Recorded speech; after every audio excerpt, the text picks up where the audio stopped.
और चलिए रुक करते अगली खबर की ओर। किसानों के मुद्दे पर बीजेपी और कांग्रेस में ठनी हुई है। कांग्रेस बीजेपी को किसान विरोधी तो बीजेपी कांग्रेस को किसानों से धोखा करने वाली पार्टी बता रही है। ऐसे में कंगना रनौत के एक बयान ने कांग्रेस को बीजेपी पर हमला करने का मौका दे दिया। कंगना रनौत ने किसान कानूनों की वकालत की और कहा कि किसानों का दुख दर्द दूर करने के लिए इन कानूनों की जरूरत है। कांग्रेस ने पलटवार का मौका गंवाए बिना कहा कि बीजेपी के नेता उन काले कानूनों को वापस लाने की मांग कर रहे हैं, जबकि बड़ी मशक्कत के बाद इन कानूनों को वापस किया गया था। देखना यह है कि हरियाणा के किसान किस पार्टी की बातों से प्रभावित होते हैं।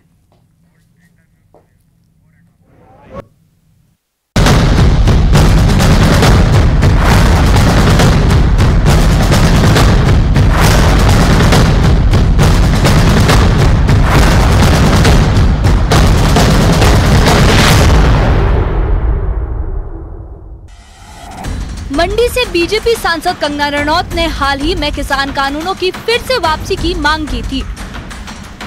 मंडी के एक मेले में कंगना ने कहा था कि उन्हें लगता है कि ये कानून किसानों के हित में थे और इन्हें फिर से लागू किया जाना चाहिए।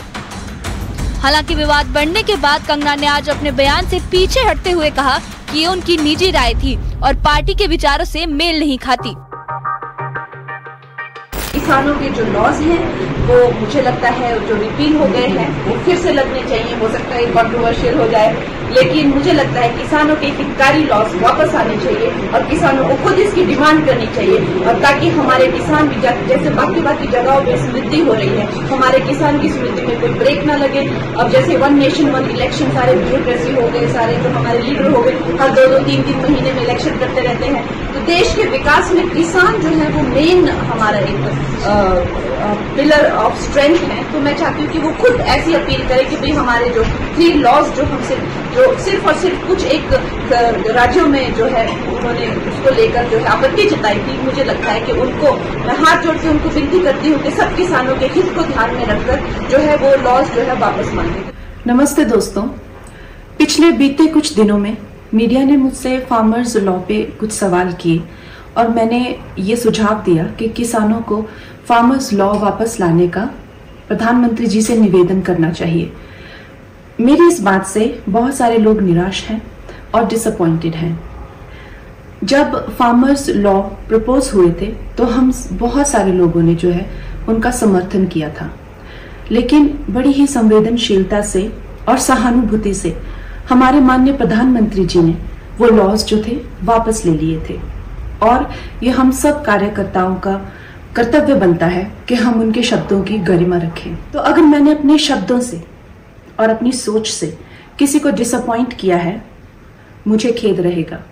आई take my words back.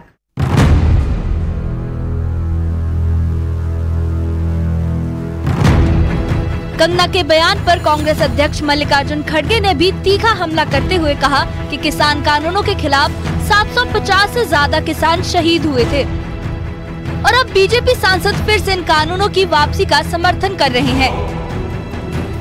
Kangana के बयान से किसानों के जख्म फिर से हरे हो गए हैं। वहीं हिमाचल प्रदेश के राजस्व मंत्री जगत प्रकाश नेगी ने भी कंगना को आड़े हाथों लिया।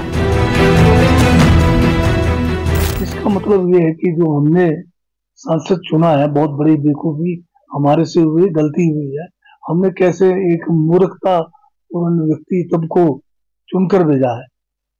तो इस किस्म की बातें कहकर अब मैं तो चाहूंगा कि ये बात जो है प्रेस को भी नहीं, इसको जो है आगे बढ़ाना चाहिए।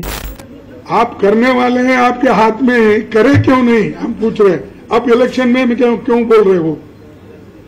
तो आप खुद करते नहीं हो, जब हम ये सवाल उठाते हैं तब बोलते हैं हम करने वाले हैं। तो इसका मकसद ये है कि आपके पास आपकी मंशा अलग है, बोलना एक, करना एक।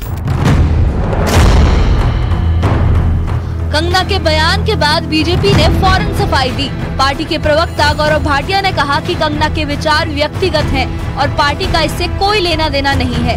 हरियाणा के मुख्यमंत्री नायब सिंह सैनी ने भी ट्वीट कर कांग्रेस पर तीखा हमला करते हुए कहा, कांग्रेस ने हमेशा किसानों से छल किया है। बीजेपी ने किसानों को एमएसपी दिया है और हम सत्ता में लौटने पर 10 और फसलों पर एमएसपी देंगे।